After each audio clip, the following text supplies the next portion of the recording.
Le 31 janvier 1996 est diffusé au Japon le dernier épisode de Dragon Ball Z, marquant alors la fin de l'anime et de ce manga légendaire. Sauf qu'une semaine plus tard, et je ne déconne pas, soit le 7 février 1996 est diffusé le premier épisode de Dragon Ball GT. Une suite qui est malheureusement encore aujourd'hui connue par beaucoup de fans de Dragon Ball Z pour être une suite bien nulle. Et aujourd'hui dans cette vidéo j'aimerais juste rétablir la vérité sur Dragon Ball GT, en le critiquant réellement. Il a des défauts bien entendu, mais ce n'est pas juste. Gna gna, Goku va chercher le Dragon Ball dans l'espace. Trunks il se travestit et Vegeta il a une moustache. Non, des vrais arguments et des réelles qualités.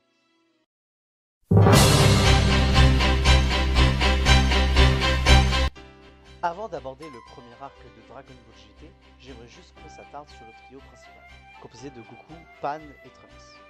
Je veux montrer que ce trio n'est pas comme on l'a tant décrié pendant des années, alors que ce trio fonctionne et qu'ils ont tous un développement cohérent.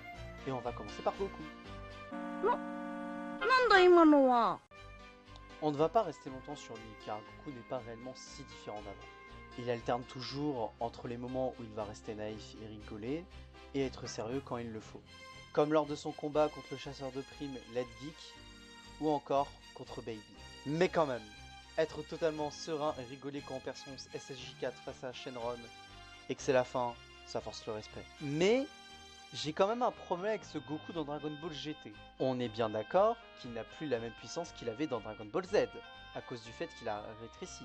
On voit quand même qu'il peut encore se transformer en Super Saiyan jusqu'au 3, mais avec beaucoup moins de puissance, et le SSJ3 consomme encore plus de ki. On montre quand même bien une perte de puissance avec le fait que Goku ne peut plus se téléporter, mais un truc me dérange dans ça. Il s'en bat littéralement les couilles d'avoir perdu plus d'une décennie d'entraînement, et il réagit à peine à ça en rigolant.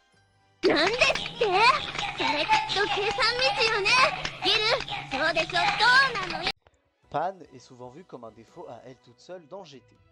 En résumé, elle est juste une fille chiante, insupportable, égocentrique qui passe son temps à se plaindre et à chialer pour rien. Oui, c'est le cas. Au début, vous connaissez le principe d'évolution de personnage pour de guignols? Pan casse les couilles au premier arc et parle comme une merde à son grand-père Goku. Mais dès l'arc Baby, elle montre qu'elle aime son grand-père en étant d'abord responsable du Super Saiyan 4. À l'arc des dragons maléfiques, elle apprend à maîtriser le Kamehameha. Et elle est prête à donner sa vie pour que Goku gagne contre le dragon de la boule à 7 étoiles. Vous savez, la taupe de merde là. Donc oui, Pan, elle est insupportable au premier arc, je suis d'accord. Mais elle a une bonne évolution tout au long de la série. Et là où sa relation avec Goku est complètement détruite parce que ça fait 5 ans qu'elle l'a pas vu donc elle se souvient pas de lui, alors qu'elle l'aimait beaucoup à la fin de Dragon Ball Z, ce lien se solidifie et développe une bonne relation grand-père-petite fille tout le long de la série.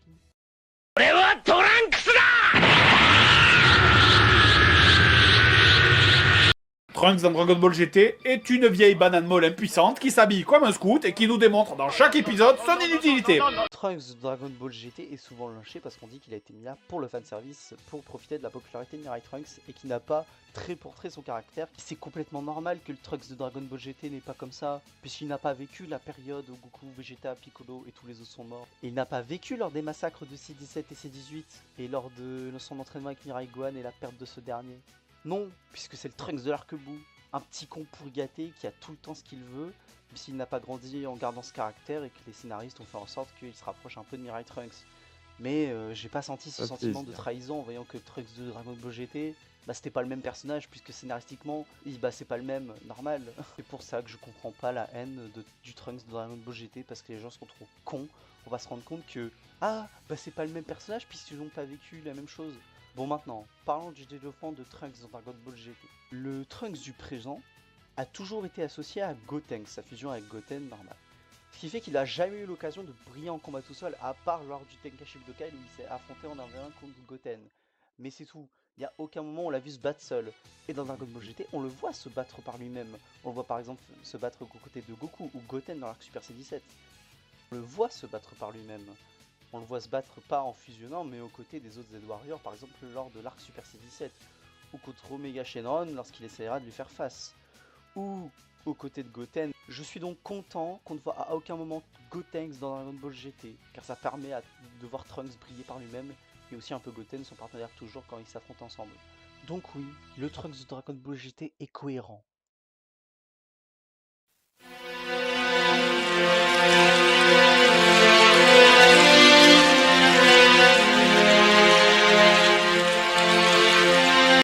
Donc, le tout premier arc de Dragon Ball GT commence à l'épisode 1 et se termine à l'épisode 22, avec le réveil de Baby. Comme je l'ai dit tout à l'heure, on y suit Goku, Pan et Trunks qui partent à la recherche de Dragon Ball noir dans l'espace pour éviter que la planète explose au bout d'un an. On a là une tentative de vouloir recréer les tout débuts de Dragon Ball. On recherche à recréer un côté exploration et d'humour. On suit donc Goku, comme toujours, avec Trunks qui peut représenter Bulma car c'est son fils et qui possède le radar, et on a Pan qui représente la nouvelle génération. C'est beau, hein?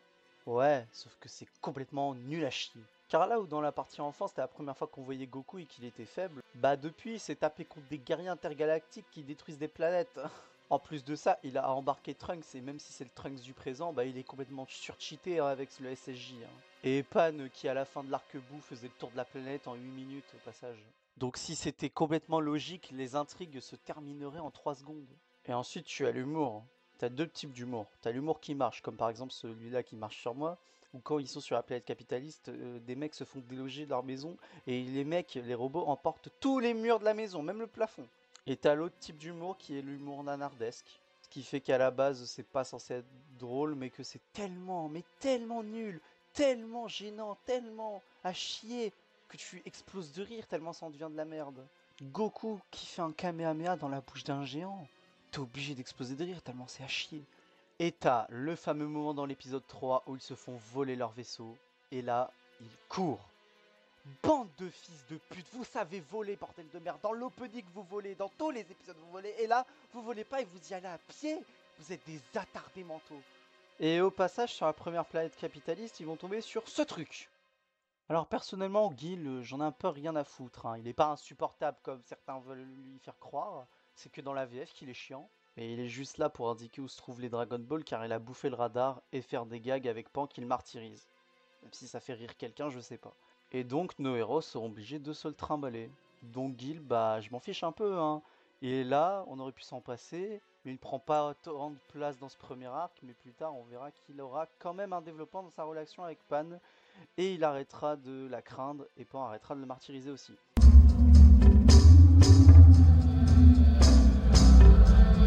Donc, après que Trunks se soit travesti pour ce gros truc dégueulasse, tout rentre dans l'ordre, mais ils se font piquer la Dragon Ball qu'ils viennent de récupérer par les frères Para, alias Bonpara, Donpara et Sanpara. Ils les poursuivent et on assiste là à l'épisode le plus gênant de GT. Je pensais pas qu'on pouvait faire pire que ça.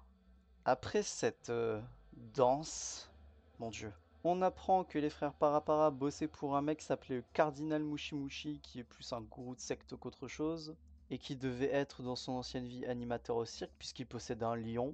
D'ailleurs, le lion s'appelle Léon en VF, si vous voulez savoir. Présente Léon, mon animal de compagnie préféré. Il est beau, non? Qui était lui aussi contrôlé par son fouet qui s'appelle Muchi. Salut! Qui était lui-même commandé par un mec dégueulasse fan de poupées qui s'appelait Doltaki, en particulier avec Pan, qu'il transforme en poupée, ce qui donne lieu à plein de moments comme ça.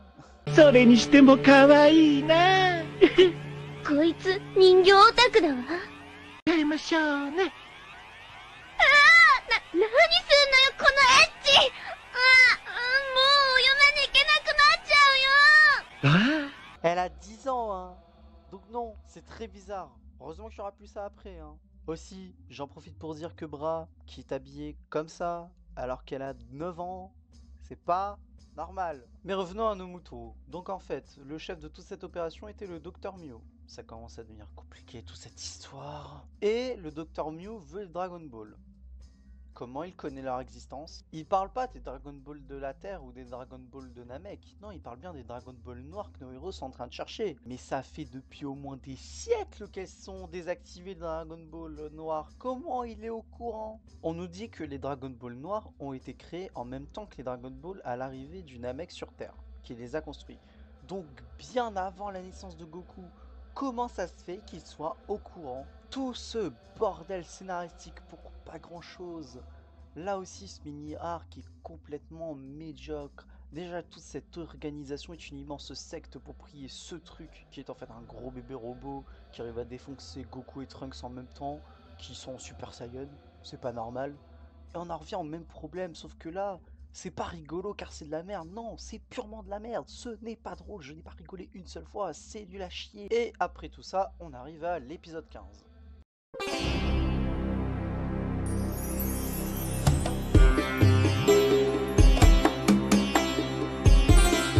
Le premier épisode de Dragon Ball GT que je trouve réellement bon, même s'il ne se passe pas des choses extraordinaires, faut bien le reconnaître. Donc après avoir terrassé le bébé géant robot, les protagonistes arrivent sur une planète où se trouve la prochaine Dragon Ball.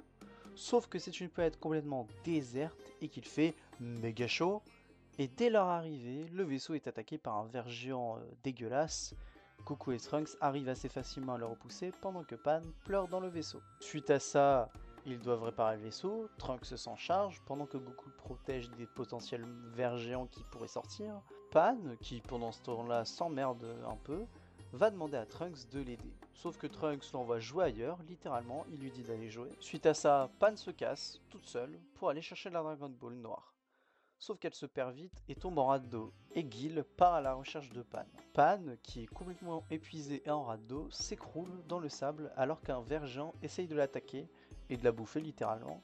Sauf que Gil vient à sa rescousse. Pendant que Gil essaye de sauver Pan du ver géant, Pan, qui est endormi, fait un rêve qui l'a fait prendre conscience qu'elle s'est comportée comme une merde avec sa famille pendant toutes ces années, s'excusant auprès de ses parents, de son grand-père et de son autre grand-père Goku et de Trunks. Pan finit par se réveiller, sauvée par Gil, et elle s'excuse aussi envers lui alors qu'elle passait son temps à le martyriser jusqu'à maintenant. Gil a trouvé la Dragon Ball noire et une oasis, et plus tard, Goku et Trunks les rejoindront. Là, j'ai juste résumé pour remettre dans le contexte de l'épisode. Mais on peut observer un début du développement du personnage de Pan, et elle admet ses torts envers sa famille, envers son grand-père, envers Trunks, et surtout envers Gil. Trunks a aussi un développement dans cet épisode, car lui aussi s'excuse envers Pan d'avoir voulu rentrer pour l'échanger contre Goten, qui devait venir depuis le début. Ah oui, depuis le début, en fait, c'est Goten qui devait venir à la place de Pan, j'avais oublié de vous le dire. Et il dit que maintenant, ils formeront une vraie équipe. Ça montre que Pan fait vraiment partie du trio, qui est maintenant complémentaire, pour affronter les obstacles suivants qu'ils connaîtront plus tard.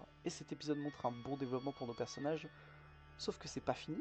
On retrouve Zoltaki, venu annoncer au Dr Mew en personne la destruction de son groupe de sa secte bizarre. On apprend l'existence du commandant Rild qui bosse lui aussi pour le Dr Mew, et il le tue déjà. Merci d'avoir tué ce pédophile bizarre, mec. Putain, le commandant Rild, comment il pète la classe, c'est quoi ce chara design de fou? C'est personnellement à partir de cet épisode que je trouve que cet arc remonte en niveau et ça se confirmera par la suite, vous verrez.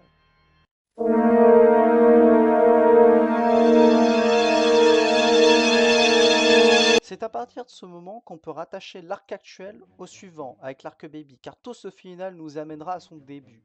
Et c'est à ce moment-là que je trouve qu'on remonte très clairement en qualité. Il prend place sur la planète M2, où se trouve le Dr Mew qui construit tous ses robots, et c'est qu'ici que Gil fut créé. Je trouve que ça fonctionne personnellement, car ça donne enfin une origine à Gil. Et qu'on continue dans le développement du personnage de Pan, qui ne peut pas compter sur Goku et Trunks, puisqu'ils ont été capturés par des robots de Mew. Et il tombe sur le Dr Eggman, qui est le chef des robots. Avec DB4649T200RS. Non, je déconne, mais c'est une sorte de commando Ginyu de Wish. Leur capture fonctionne. Je pensais que ce serait un énième moment et ils oublient de se transformer en Super Saiyan, mais non, ils sacrifient tous les deux pour protéger Pan.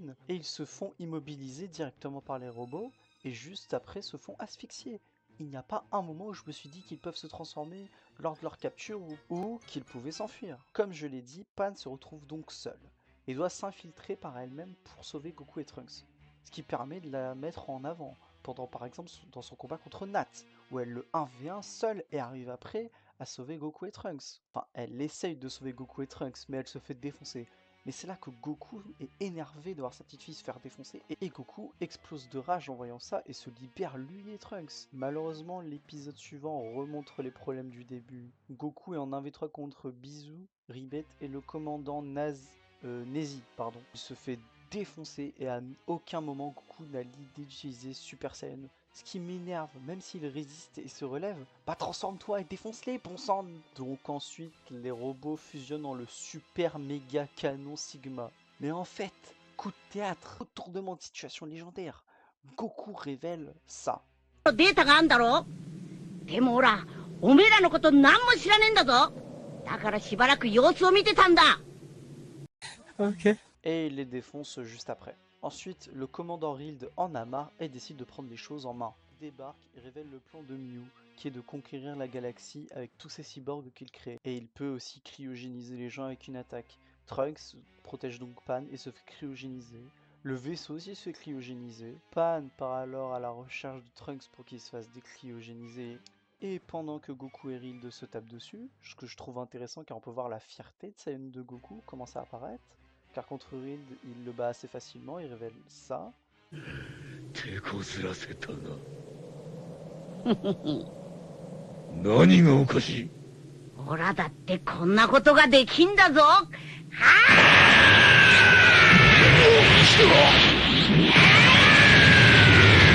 Goku se change enfin en Super Saiyan et Rild fusionne avec les pièces de tous les robots détruits. Pendant ce temps, Pan va sauver Trunks et retrouve Gil. Malheureusement, avant qu'elle ne sauve Trunks, Mew le téléporte à sa base où il se trouve pour faire... Pendant ce temps, Goku commence à réellement galérer contre Rild et je trouve que ça marche personnellement puisqu'il peut maintenant nager dans le sol et il cryogénise quasiment toute la planète pendant que Pan essaye de retrouver les Dragon Ball qu'ils avaient perdus. Et ça se termine sur une défaite de Pan et Goku qui sont maintenant eux aussi cryogénisés et téléportés dans la base de Mew. Gil montre son ralliement vers le trio en sauvant Goku et Pan de la cryogénisation. Et après ça, quand on pense que Trunks est mort, on apprend que le moment où il s'est fait cryogéniser par Rild faisait en fait partie de son plan avec Gil depuis le début. Et c'est moi où quand Trunks meurt, Pan pleure, ce qui est normal, mais Goku déma sa tête. Et que pendant ce temps, Trunks enquêtait en fait sur le véritable plan du Dr Mew qui n'est pas de conquérir la galaxie, mais de donner vie à sa plus grande création qui pourrait détruire toute forme de vie, le mutant Baby.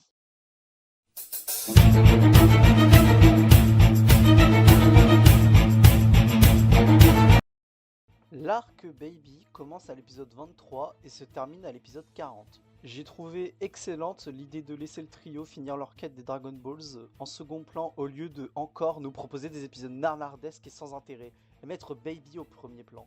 On nous montre dès le début que Baby peut jouer stratégique. Car il nous montre dès le début qu'il peut s'infiltrer dans n'importe qui ainsi que de les contrôler. Et en plus de ça, il laisse des œufs à l'intérieur de sa cible quand il la quitte. Ce qui fait qu'il peut se démultiplier et contrôler n'importe qui en même temps. Mais donc, qui est Baby ? クルジンも貴様たちに対する復讐だ。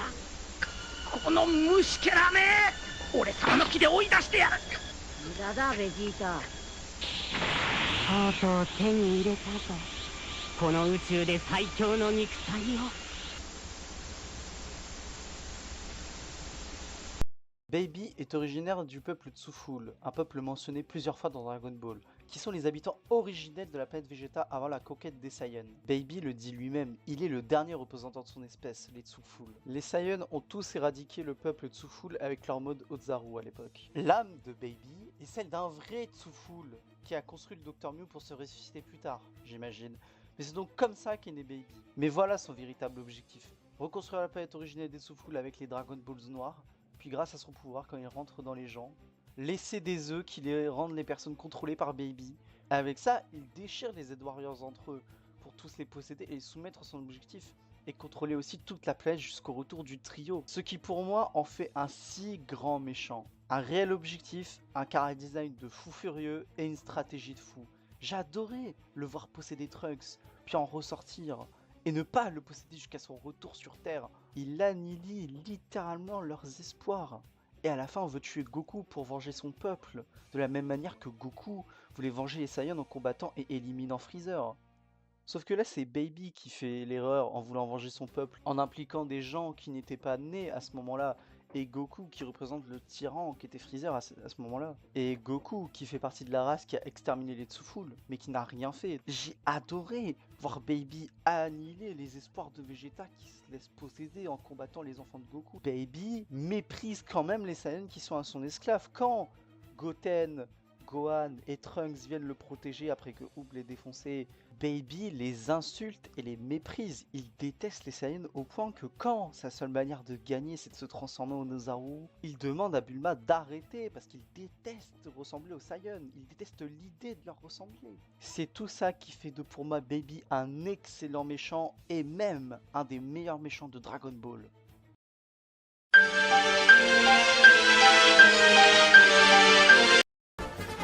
Raison numéro 1 de ne pas aimer Dragon Ball GT. Vegeta avec une moustache. Peu importe la raison, ça n'est pas tolérable. Voilà. C'est ça. C'est ça l'image que les gens ont de Dragon Ball GT encore aujourd'hui. C'est cette putain de moustache de Vegeta qui est pour tout le monde la seule chose la plus grave de GT. Les gens chialent sur cette moustache comme si on avait tué leur mère ou je ne sais quelle autre connerie. Putain, ce look, on ne le voit que 3 putains d'épisodes. Dès qu'on le voit au début de l'arc Baby, eh ben il a rasé sa moustache. Et il a rasé sa chevelure carrée pour retrouver une chevelure en pique comme au début. Mais c'est juste beaucoup plus court. Je comprendrai jamais le scandale interplanétaire sur cette merde, car c'est le premier truc dont les gens parlent quand ils pissent sur Dragon Ball GT. Mais bref, parlons de la continuité du développement de Vegeta par rapport à l'arc Buu. Pour rappel, dans cet arc, on avait un Vegeta qui acceptait de ne pas être meilleur que Goku, et avouait l'avoir toujours admiré. Kakarot, すごいやつだよお前は。魔人ブーは俺にはとてもかなう相手じゃなかった。頑張れ、カカロット。お前がナンバーワンだ。Le rapprochant non plus du Saiyan qu'il n'était depuis le début, mais d'un véritable être humain comme Goku. On aperçoit dans Dragon Ball GT que Vegeta continue de respecter ce développement en se souciant de ses proches, en particulier aussi de Bra, parce que sa moustache qu'il rase, c'est pour elle qu'il le fait.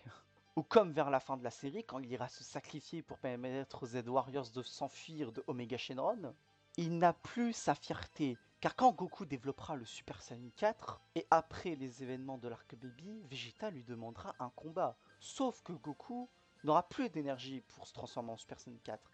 Et Vegeta, au lieu de s'énerver ou de s'indigner, il rigole.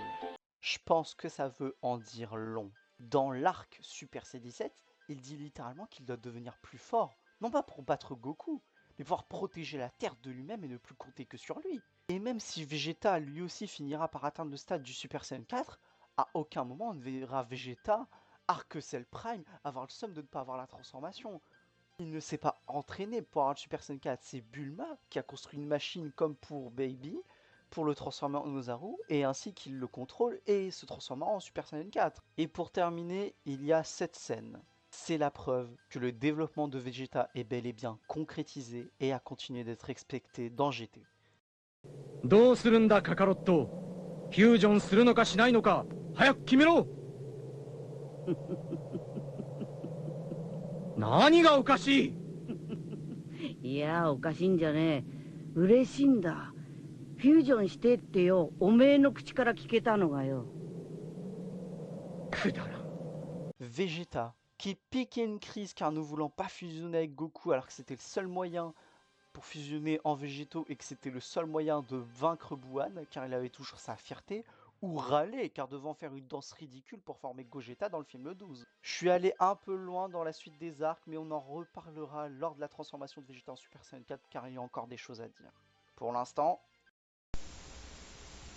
サイヤ人のこと分かってるようで全然分かってねえな。サイヤ人は戦えば戦うほど強くなっていくんだぜ。戦闘民族サイヤ人か。嫌な言葉だ。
La transformation en Super Saiyan 4 est l'aboutissement logique du Saiyan qui était Goku. Là où le Super Saiyan 1 était obtenu après des années d'entraînement et un événement tragique mettant en colère Goku, et le Super Saiyan 2 et 3 étaient aussi obtenus après des années d'entraînement, la transformation en Super Saiyan 4 fait référence à la transformation commune à tous les Saiyans, l'Ozaru. L'Ozaru qui permet à chaque Saiyan de se transformer en un singe géant face aux rayons de la lune, et c'est pour ça que tous les Saiyans ont une queue de singe au passage. Ce qui rend l'utilisateur du mode Ozaru incontrôlable jusque-là. On avait vu seulement Vegeta maîtriser son mode Ozaru à l'arc Saiyan. Bon, on arrive au défaut de l'arc Baby du Super Saiyan 4, car quand Goku essaiera de se TP pour rejoindre le Kaioshin, Goku qui galère toujours à se TP, tombe dans une dimension avec deux Tanuki avec qui il va jouer au jeu de loi. Il y a Zero Van. Et pourquoi c'est important? Parce que plus tard, quand Goku devra refaire pousser sa... Avec cette scène, le petit Tanuki se transformera en pince. Et c'est comme ça qu'ils l'ont en fait depuis le début. C'est après que Goku ait essayé de combattre Baby sur la nouvelle planète Souful que Goku se transformera en Ozaru. C'est alors que, comme les autres fois où il s'est transformé en Ozaru, il n'arrive plus à se contrôler. Mais c'est grâce à Pan que Goku réussira à se contrôler. Après lui avoir montré une photo que Goku se souviendra de sa famille et de qui il est. On a une transformation qui ne s'est pas obtenue après une sensation forte ou des années d'entraînement, mais après que Goku ait une profonde remise en question sur sa condition de Saiyan. Il n'y a pas de dialogue ou d'explication en plus de ça, non, on a juste des images qui te font clairement bien comprendre ce qui l'anime et ce que ça veut raconter avec la transformation. Et c'est après cette profonde remise en question que Goku se transformera en Super Saiyan 4, car il a maîtrisé l'Ozaru doré. C'est pour ça que le Super Saiyan 4 a un car design aussi différent. C'est parce que Goku relie avec ses traits de Saiyan pour ressembler à l'Ozaru. Et putain, cette musique, bordel! Oh là là!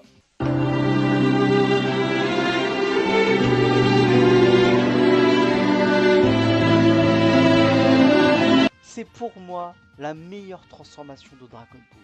Pas parce que oh, le Super Saiyan 4 c'est trop stylé, non. On arrive à nous raconter une excellente histoire par rapport à Goku et à l'histoire des Saiyans. Et on a un Goku qui a une profonde remise en question sur lui, sur sa condition de Saiyan, tout ce qu'il a accompli jusqu'ici et la transformation qu'il n'a jamais maîtrisée.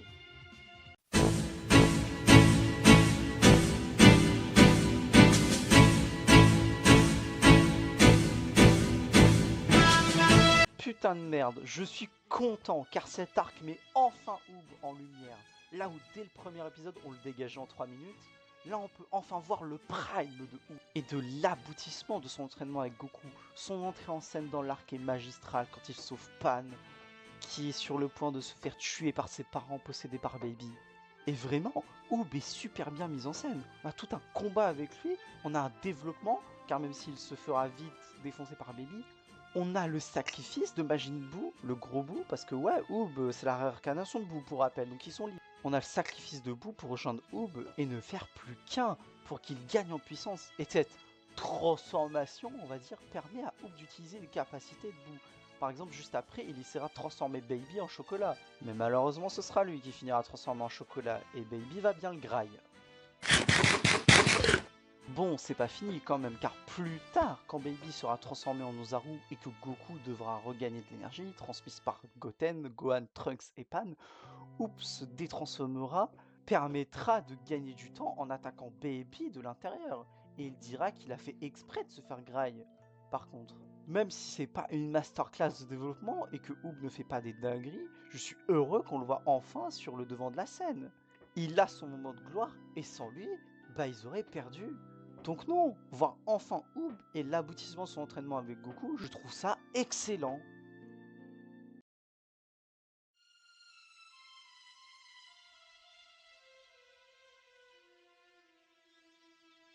Après que Goku ait réussi à exterminer Baby, la Terre n'est pas à l'abri des catastrophes, car pour empêcher la destruction de la Terre à cause de l'utilisation de Dragon Ball Noir par Pilaf, il fallait les récupérer et les replacer au même endroit au palais de Dieu. Sauf que Goku, en revenant sur Terre, il a confié les Dragon Balls à Dende, possédés par Baby, et il les a utilisés pour réaliser son vœu de recréer la planète Souful. Mais du coup, faut rassembler les Dragon Balls en 2 semaines, car la planète va exploser là. Comme le délai est trop court, Goku, qui peut utiliser la technique du déplacement instantané, téléporte la plupart des habitants vers la nouvelle planète, Et l'image publique de Satan, qui est la personne la plus connue sur Terre, fait un discours pour permettre à tout le monde de prendre une place dans les vaisseaux de Bulma vers la nouvelle planète Terre. Et c'est là où on arrive au point essentiel, car il ne manque plus que 3 personnes sur Terre. Goku s'empresse de se téléporter et de les ramener, sauf qu'il ne manque plus qu'un petit garçon et son chien. Goku, qui n'a plus d'énergie pour se transformer en Super Saiyan 4 pour le ramener. Piccolo apparaît alors pour donner de l'énergie à Goku, pour lui permettre de se téléporter et reste sur Terre pour se sacrifier, pour que les Dragon Balls noirs ne soient plus actives et ne puissent plus jamais être utilisés. Et cette scène est déchirante, avec les dernières paroles de Piccolo envers Gohan et Gohan pleurant la disparition de son ami.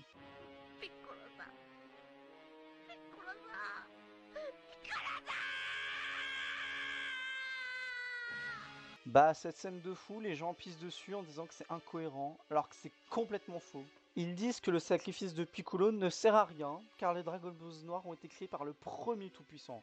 Je vais donc devoir réexpliquer depuis le début. Si on suit la mythologie de Dragon Ball GT, le premier Tout-Puissant qui est arrivé sur Terre a créé les Dragon Balls noirs. Ensuite, plus tard, il y a eu la séparation entre Kami et Piccolo, et ont créé les Dragon Balls et sont reliés à elle. Jusque-là, ça veut dire que les Dragon Balls noirs sont à ce moment-là désactivés. Ensuite vient l'arc Saiyan où quand Piccolo se sacrifie pour sauver Gohan, meurt.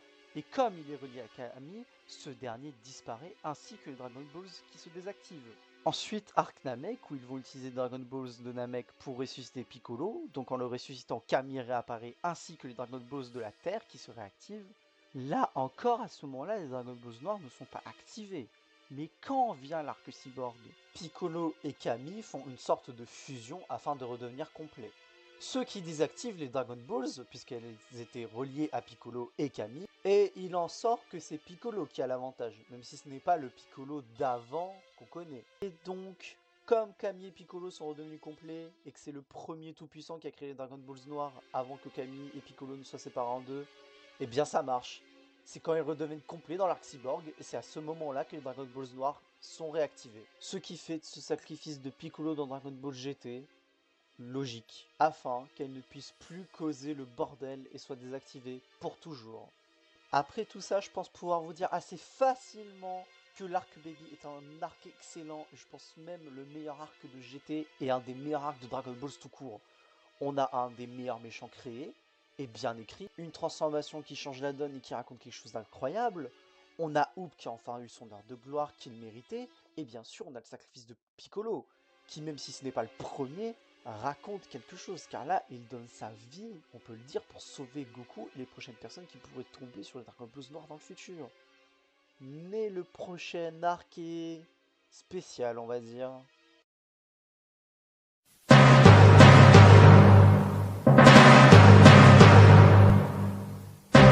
L'arc Super C17 ne s'étend que de l'épisode 41 à l'épisode 47. Et je trouve que c'est déjà une bonne chose, car on peut dire merci aux scénaristes de ne pas avoir rallongé à mort l'arc.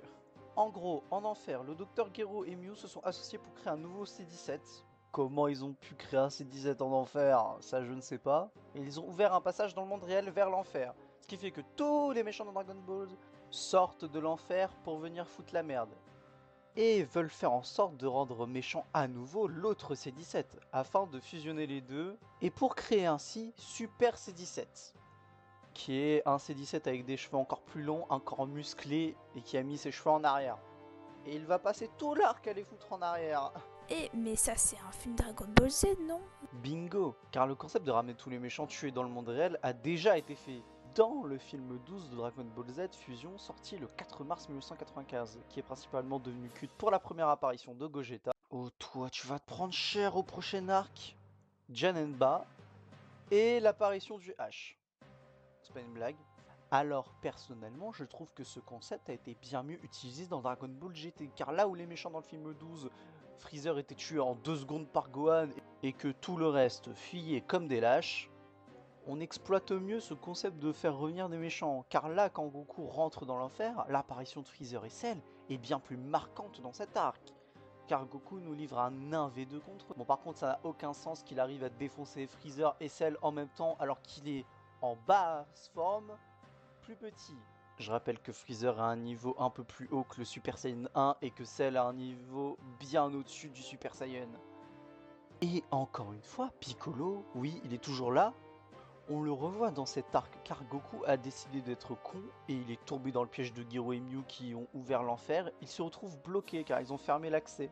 Mais Piccolo décide de s'envoyer lui-même en enfer alors qu'il aurait très bien pu rester au paradis. On a un nouveau sacrifice de Piccolo en fait, car il avait demandé au roi Enma d'aller en enfer pour aider Goku, mais ce dernier lui a dit non. Parce qu'en fait... 地獄行きか地獄行きか一度書類に反抗されたらもう二度と変更することはできんのだそれがこの地獄が誕生した時からの決まり事だ oui, c'est complètement con, je suis d'accord. Donc Piccolo fout le bordel au paradis, littéralement, et il est envoyé en enfer pour toujours. Après ça, on a Piccolo et Dende qui utilisent la même technique que Mew et Gero ont utilisé avec C17 et l'autre C17 qui se tire dessus pour ouvrir l'accès en enfer afin que Goku puisse sortir. Mais pendant ce temps sur Terre, les deux C17 se réunissent pour former Super C17 et les Z-Warriors se tapent avec. Mais c'est là où je trouve que l'arc devient moins bien. Ce que je trouve moins bien, c'est la morale qu'ils essayent d'influer à travers Vegeta et qu'ils feront à la toute fin de la série.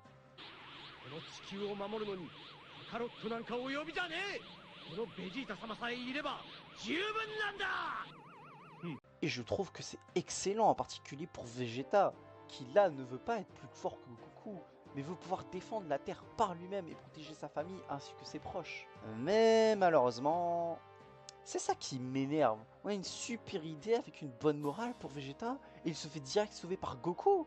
Mais donc, encore une fois, c'est Goku qui va affronter le méchant final dans un combat qui a quand même aucun sens à certains moments. Comme Goku qui fout un coup de poing à Super C17, ce qui l'envoie en Antarctique, MDR. Il y a vraiment tout un moment où c'est Super C17, on voit des Kikoa sur Goku qui a littéralement plus de 1000 km. Alors oui, Goku en Super Saiyan 1, c'est trop stylé sa mère, la reine des putes. Mais putain de merde, 300 ans Super Saiyan 4. Et on a le Dr Gero qui se fait trahir par Mew. C'est tellement débile. Pour moi, Gero aurait dû s'en douter qu'il allait être trahi. Ça aurait pu être très intéressant, mais non. Et lorsque Super C17 est sur le point de tuer Goku, C18 intervient. Car je ne l'ai pas dit avant, mais C17 originel, il était parti tuer Krillin et a cherché à recruter C18. Mais comme elle n'a pas voulu, il l'a laissé pour morte. Mais elle intervient et sort un bluff comme quoi C17 a encore sa bombe en lui et que s'il fait cette attaque, sa grosse boule noire bizarre là, tout va exploser. Super C17 tue Mew car il l'a insulté. Après ça, C18 spam les Kikoa et comme il peut plus bouger, Goku utilise le Ryuken et met fin à Super C17. Ou le fameux... T'as déjà goûté à mon crochet du droit? Déjà, on veut nous faire comprendre que la raison de pourquoi Super C17 n'a pas tiré, c'est parce que la partie du C17 originel n'avait pas envie de tuer sa sœur pour créer un moment émouvant, car il avait encore du bon en lui. Bah personnellement, je trouve que ça marche un peu, car quand même, on nous a dit qu'il a fait exprès de laisser C18 pour mort, car il ne voulait pas la tuer, et ça, je trouve que ça marche. Mais j'aimerais qu'on revienne vite en arrière pendant que Goku est Super 4 contre Super C17. Un truc qui rend ce combat particulièrement débile, c'est que Goku essaye de se téléporter derrière Super C17 grâce à son ki, et ce dernier contre quand même assez facilement. Mais il y a un problème, les cyborgs ne possèdent pas de ki. C'était quelque chose d'assez exploité et bien expliqué dans leur arc d'introduction dans Dragon Ball Z. Donc Goku ne peut logiquement pas se téléporter derrière Super C17. Et dernière chose, une fois j'avais entendu un mec se plaindre que Goku ne tuait pas Super C17 en SSJ4. Alors que c'est normal... Quand Goku réussit enfin à se téléporter derrière Super C17 avec succès et à le choper. Mais si ça n'a toujours aucun sens, Goku utilise la plupart de son énergie pour se faire exploser sur Super C17 avec pour but de le tuer. Il l'admet ensuite, juste après, en voyant qu'il est toujours en vie, qu'il a fait une grosse erreur, mais il n'a plus assez d'énergie pour se transformer en Super Saiyan 4. Donc, se plaindre que Goku n'utilise pas Super Saiyan 4 pour utiliser le Ryuken et tuer Super C17, c'est complètement débile. Donc, pour conclure sur cet arc, bah il est beaucoup moins bien que l'Arc Baby quand même. Mais je dirais pas que c'est de la merde pour longtemps malgré tout ce que j'ai dit. Alors oui, cet arc ne raconte pas grand chose, il recycle le C17. Mais l'arc il fait quand même 7 épisodes. On peut l'excuser quand même. C'est pas énorme, c'est pas un truc super long, il fait que 7 épisodes, ça l'excuse pas pour autant. Mais je trouve que c'est quand même un arc coquetière qui n'est pas nul, mais qui n'est pas ultra bon non plus. Et qui est plus une transition pour le gros arc suivant qui est l'arc final. Donc je dirais que malgré des défauts quand même d'incohérence avec le ki, des cyborgs et ces scènes là qui m'énervent au plus haut point, je dirais que cet arc est globalement un peu au-dessus de la moyenne quand même. Il est juste pour moi à peine bon. Pas plus, pas moins. Bon, il est maintenant temps de s'attaquer à l'arc final.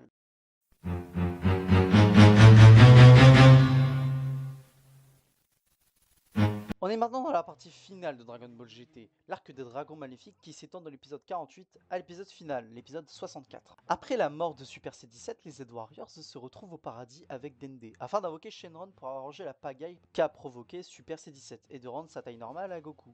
Sauf que ce n'est pas Shenron qui apparaît. Le Shenron est en fait maléfique, car les Z-Warriors ont utilisé trop de fois les Dragon Balls au cours de ces 30 dernières années. Le grand Kaioshin nous explique qu'à chaque fois qu'un vœu est formé, de l'énergie négative s'accumule dans les Dragon Balls. Le Shenron maléfique matérialise donc 7 dragons qui possèdent chacun une Dragon Balls et représentent un vœu qui a été fait à Shenron dans le passé. Et chaque dragon fout la merde sur Terre, en polluant, en accentuant le réchauffement climatique ou en provoquant des catastrophes naturelles. Goku et Pan partent alors ensemble les combattre, ce qui est en fait complètement con car quand même Gohan, Vegeta, Trunks et Goten pourraient aussi bouger leur cul, bordel de merde. Mais bref, là où moi j'ai envie d'en venir, c'est que le concept de cette histoire de rendre les Dragon Balls maléfiques est la meilleure idée jamais réalisée dans Dragon Ball, car les Z-Warriors sont enfin punis pour à chaque fois avoir utilisé Dragon Balls comme des annexes depuis le début, et avoir toujours compté sur Dragon Balls en dernier recours. Quand on voit comment c'est dans Super avec Bulma qui utilisait Dragon Balls pour arranger son cul. Mais bref, c'est alors qu'on enchaîne sur les 5 premiers dragons maléfiques, un par épisode.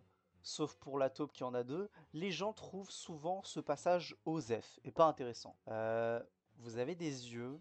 Alors c'était pas parfait, hein, c'est même très loin de l'être, mais il y a des trucs à retenir. Déjà, le tout premier dragon qui pollue le lac est nul à chier en termes de puissance. Et ça, c'est assumé. On n'est pas au niveau du premier arc où les persos font semblant puisque tout lep Goku lui dit qu'il est nul et Pan lui casse la gueule, mais ne l'achève pas.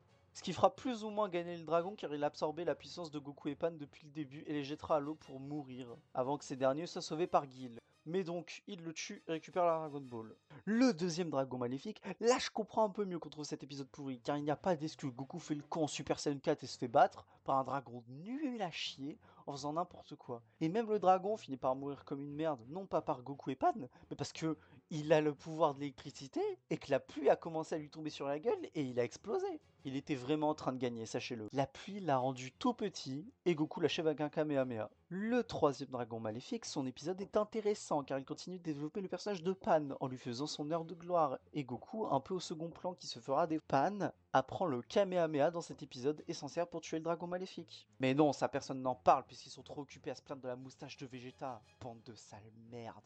Ensuite, on a le quatrième dragon maléfique qui s'étale sur 2 épisodes. Un épisode Osef, on le découvre, mais le deuxième, je le trouve intéressant. Car là, Goku n'a pas juste tabassé le dragon en Super Saiyan 4, mais il fait le con, donc il se fait défoncer. Non, il ne peut pas tuer le dragon, car ce dragon a absorbé Pan, qui est bloqué en lui. C'est là où Goku doit faire un choix, entre éliminer le dragon pour sauver les habitants de la ville, mais tuer sa petite fille Pan, ou laisser le dragon foutre la merde en ville et sa petite fille restera vivante.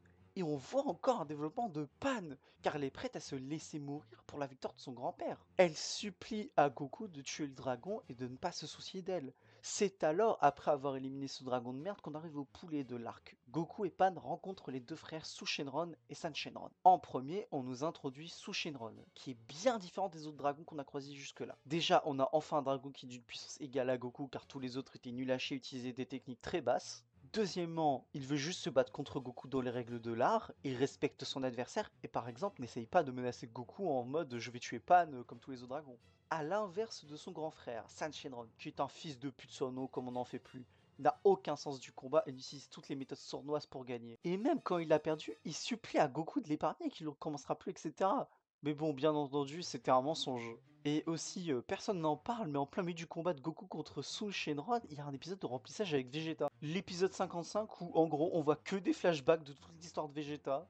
Et à la fin, quand Bulma travaille sur une machine qui lui permettra de se transformer en Super Saiyan 4. C'est après ça qu'on a une scène qui est utilisée par les connards qui sont allés jusqu'à la fin de GT. En gros, alors que Goku est faible face à San Shenron avec un bras congelé, Pan est au sol juste à côté de lui. Et alors que le dragon tire, Goku utilise R1 pour esquiver l'attaque, sans sauver Pan qui se prend l'attaque alors qu'elle est toujours inconsciente au sol. On dit que ça ne ressemble pas à Goku d'abandonner un membre de sa famille et que ce n'est qu'un connard ou je sais pas quoi pour descendre Dragon Ball GT. Mais si vous aviez écouté juste avant, on avait déjà le DM de Goku contre le dragon taupe qu'il devait sauver Pan. Littéralement 5 minutes avant, pendant que Goku et Sous-Shenron se battent, San Shenron et montre qu'il a piqué le Dragon Balls à Pan.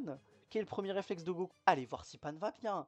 Aussi, Goku avait un bras congelé, donc il était quand même un peu réduit dans ses mouvements. Et pour terminer, Goku dit quelques épisodes avant スーパーサイヤ人4になっちまうとな、ちっとばかし理性がぶっ飛んじまうんだ。もうこうなっちまったらほら、どうなっても死ねるぞ。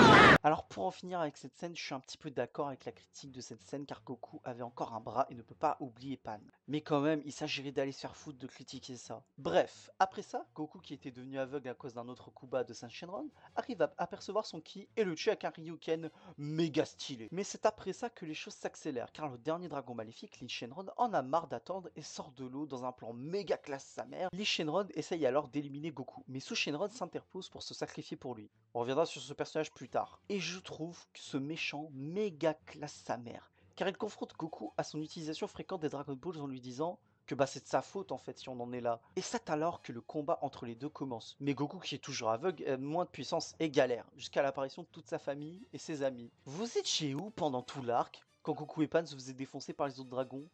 Et Trunks, Gohan, Goten et Oob donnent toute leur puissance à Goku pour qu'il ait une chance d'affronter Lee Shinron. Ce qui permet à Goku de prendre le dessus sur lui pendant un certain temps. Mais Lee Shinron décide d'avaler toutes les Dragon Balls afin de devenir Omega Shinron.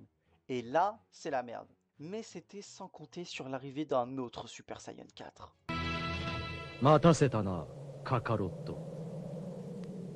いけるぜ、ベジータ。 Vegeta entre alors en scène avec Bulma qui a créé une machine pour transformer Vegeta en Ozaru. Comme l'a fait Goku à l'arc Baby, Vegeta maîtrise déjà son Ozaru comme il se transforme en Super Saiyan 4. Mais j'ai des choses à dire. En premier, des gens se plaignent que ça ne ressemble pas du tout au prince des Saiyans de se transformer d'une telle façon et bla bla bla bla. Sauf que cette transformation par Vegeta en premier lieu, après être devenu sous sa forme de base plus tard, n'a plus aucune possibilité pour se transformer en Super Saiyan 4, car il ne l'a pas atteint par lui-même. Deuxièmement, je trouve que le fait que Vegeta passe par une machine montre que son développement se concrétise, car il n'a pas cherché à dépasser Goku en s'entraînant pour développer le Super Saiyan 4. Comme quand il avait le seum de ne pas être plus fort que Goku et voulait l'affronter, ce qui a conduit à Majin Vegeta. Mais le fait qu'il ne puisse pas se transformer de manière legit et que l'épisode de Bulma lui explique qu'il va se transformer en Super Saiyan 4 pendant que lui se la coule douce, montre bien que Vegeta n'a pas eu l'envie de s'entraîner ardemment pour dépasser Goku une nouvelle fois. Non, il fait que ce n'est pas grave pour lui, il a dépassé ce stade. Et pour moi, l'autre point fort montrant que le développement de Vegeta est bien concrétisé dans Dragon Ball GT, c'est la scène que je vous ai montrée plus tôt, où Vegeta demandait à Goku de fusionner. Ça prouve tout de même si bon, Vegeta reste Vegeta car il trouve toujours cette danse particulièrement ridicule, mais même Goku dira à Vegeta qu'il est impressionné qu'il ait lui-même demandé de fusionner. Mais maintenant, on doit parler d'un dernier Super Saiyan 4. 誰だ貴様。俺か。俺は孫悟空でもベジータでもない。俺は貴様を倒す者だ。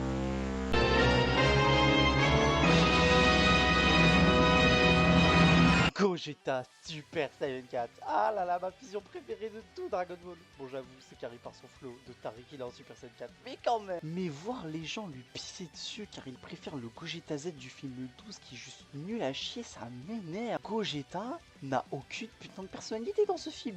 Il garde pendant toute son apparition ce même visage. Ah, et il dure 5 putains de minutes.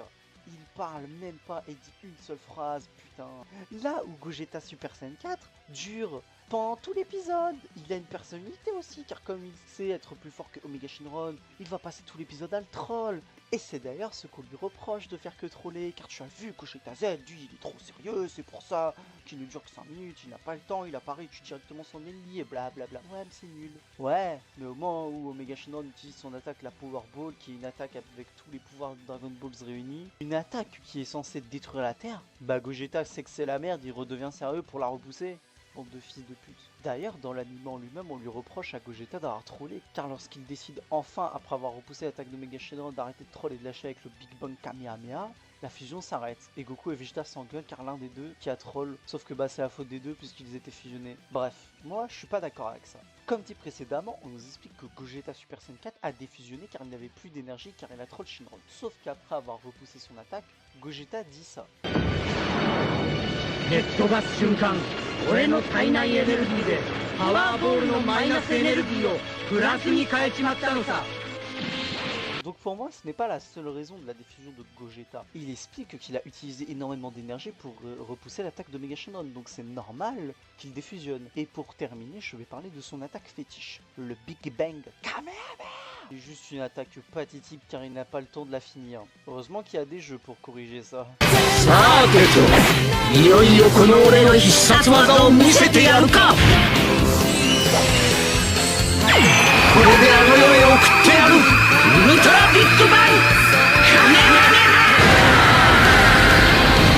Bref, pour moi l'apparition de Gogeta Super Saiyan 4 est un moment légendaire de Dragon Ball GT au même titre que Vegito dans l'arc Buu, qui m'est resté en mémoire par son flow et j'apprécie énormément son caractère de troller. Pour moi, c'est la meilleure fusion de tout Dragon Ball. Contrairement à lui là.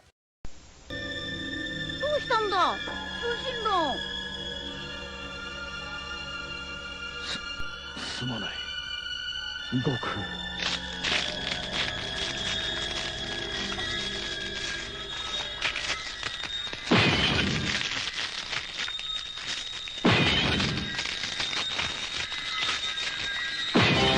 On ne va pas trop rester longtemps dessus, mais il fallait absolument que je vous parle de Sushenron et de pourquoi c'est un personnage incroyable. Car absolument personne, et je dis bien personne, n'en parle, juste il le mentionne car c'est le dragon qui se lie d'amitié avec Goku car il représente le Dragon Ball à 4 étoiles que son grand-père Gohan lui a donné. Comme je l'ai dit tout à l'heure, Sushenron a des principes de combat. Il respecte Goku comme un adversaire et l'aide quand il se retrouve aveugle à cause de San Shenron et il l'aide à retrouver la vue préférant attendre pour son vrai combat avec lui.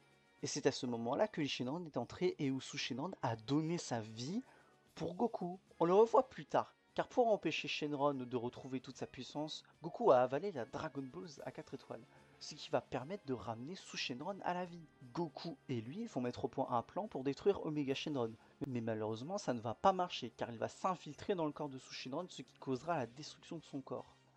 D'ailleurs, la scène de sa mort est tout bonnement incroyable. Voilà tout pour Sushenron. Ce n'est pas un perso extraordinaire ni le mieux écrit, mais je voulais parler de lui car il est beaucoup trop sous-coté, alors que ce personnage est bien trop, alors que ce personnage a une rédemption et se range du bon côté.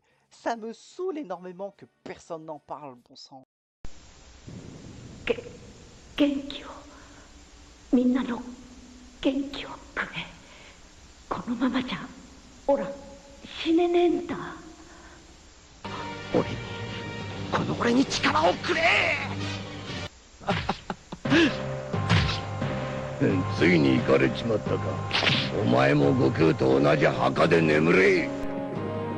何を言ってやがる貴様の負けだ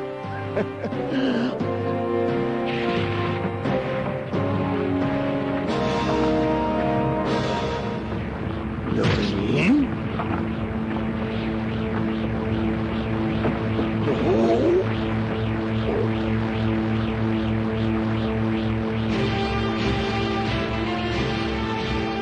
貴様生きていたのか。まだまだ死ねねえな。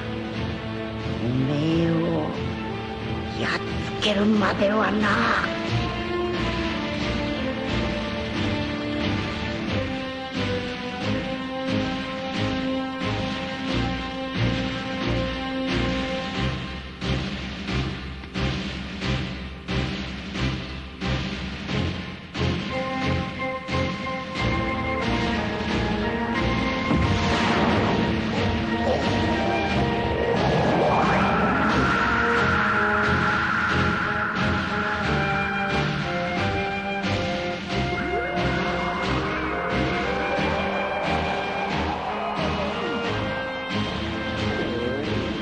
こいつはな、地球人みんなの願いだ。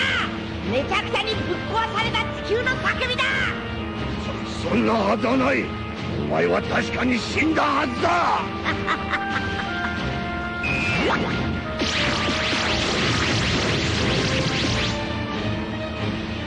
くそー。 Goku était pensé mort car ayant donné sa vie pour arrêter l'attaque de Mega Shenron en sauvant Vegeta, qui a décidé lui aussi avec Gohan, Goten et Trunks de donner leur vie pour ralentir Shenron et permettre aux autres de s'enfuir. Mais Goku n'avait pas dit son dernier mot. Cette scène de l'Ultra Genki Dama de Goku qui élimine Omega Shenron et où il semble invincible à ses attaques est tout bonnement incroyable et pour moi la meilleure scène de tout Dragon Ball. Mais le mystère après ça, c'est que Goku, alors au sol, les Dragon Balls qui ne sont maintenant plus maléfiques, s'activent mystérieusement laissant apparaître le Shenron qu'on connaît et utilise ses pouvoirs pour faire en sorte que Goku se relève.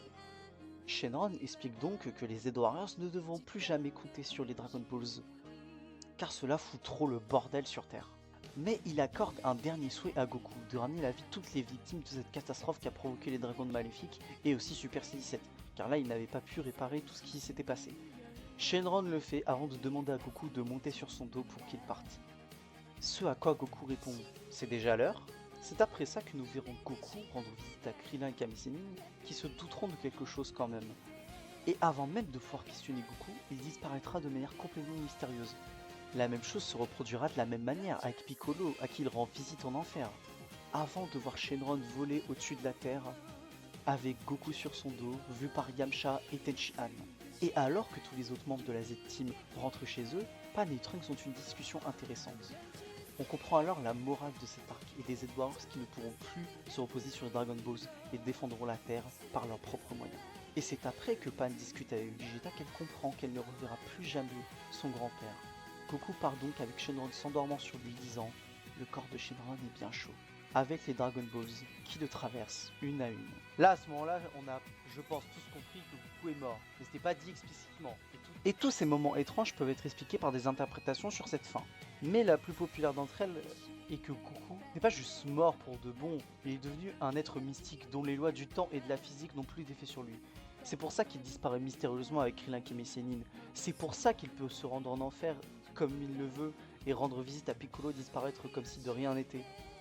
Goku serait alors devenu le gardien des Dragon Balls pour que plus personne ne puisse les toucher et s'en servir. Et cette théorie se montre juste après dans l'épisode qui fait un timeskip de 100 ans où on voit Goku inscrit dans la légende sur Terre avec une statue à son effigie, ainsi que Pan en tant que grand-mère, les descendants de Goku et Vegeta qui se battent au Tenkaichi Budokai en arrivant à se transformer en Super Saiyan.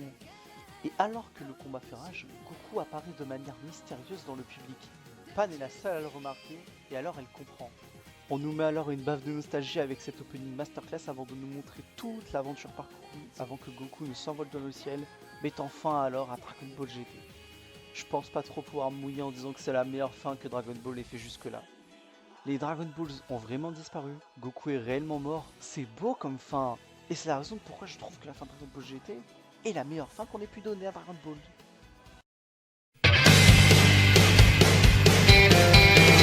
Dragon Ball GT n'a pas eu la même chance que Super, qui lui est arrivé à une époque où on n'avait pas eu de Dragon Ball depuis plus d'une décennie, et tout le monde a kiffé malgré ses défauts. Car quand les gens parlent de Dragon Ball, ils retiennent Dragon Ball Z et Dragon Ball Super. GT, lui, est toujours mentionné avec une opinion en disant « Oh, c'était vraiment pas ouf !» alors que personne ne l'a regardé pour la plupart. Tout le monde critique Dragon Ball GT injustement sur des points stupides qui retiennent la même chose. Le début est une facilité scénaristique, Pan est insupportable, Trunks est une tafiole, Vegeta il a une moustache, le premier arc il est nul à chier, et il y a le Super Saiyan 4, alors qu'il y a bien plus que ça dans Dragon Ball GT. Mais comme les fans de Dragon Ball ont répété encore que GT c'était de la merde, et bien tout le monde y a cru. Et les youtubeurs tiennent tous le même discours, alors ça doit être vrai. Qu'on soit clair, je ne dis pas que Dragon Ball GT est dénué de défauts, loin de là, il en a beaucoup, et que je l'ai montré dans cette analyse. Et bien entendu, vous avez le droit de ne pas aimer Dragon Ball GT, et c'est compréhensible vu que le début est long, que l'animation et l'ambiance ne sont pas les mêmes que dans Dragon Ball Z. Mais juste, ne le critiquez pas sur des conneries.